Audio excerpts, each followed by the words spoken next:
Maintenant, nous devons également changer la couleur de la bordure et de l'arrière-plan de cette entrée. Et c'est certainement quelque chose que vous pouvez essayer par vous-même. Nous avons dû décrocher un nouvel accessoire en passant un objet parce que c'est ce qu'il veut. Et maintenant, nous pouvons définir la couleur de la bordure. Nous allons rajouter ici un style comme en haut. Et comme en haut, on rajoute les mêmes choses. Du coup, ici, on va définir la bordure.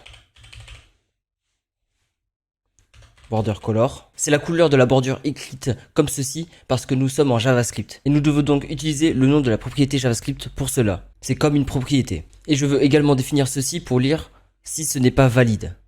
Comme ici. Du coup, vous reprenez tout ce qu'on a mis en haut et vous le rajoutez juste ici. Du coup, nous avons besoin d'un arrière-plan. Du coup, vous marquez background ici.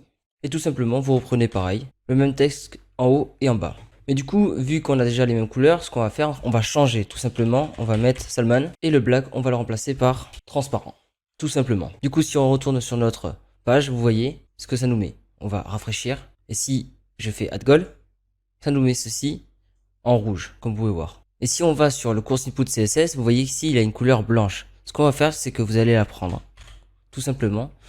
Et au lieu du black ici, on va le changer par CC. Nous allons remonter et on va se retrouver juste ici. On va rajouter un if event.target.value. Et à la fin, nous devons juste vérifier si la valeur cible de l'événement, qui consiste à entrer du texte, si la date est maintenant fondamentalement valide. Du coup, pour ça, nous allons reprendre le trim leg ici et on va venir l'ajouter ici. Bien sûr, on n'oublie pas de mettre le 0. Et puis nous pourrions appeler set isValid pour le redéfinir sur true.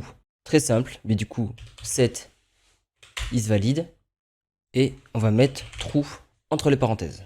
Alors n'oubliez pas d'ici de mettre trim.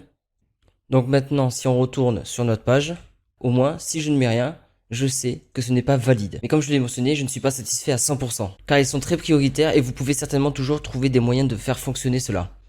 Mais personnellement, j'aurais préféré ne pas définir de style en ligne. Alors jetons un coup d'œil à une alternative.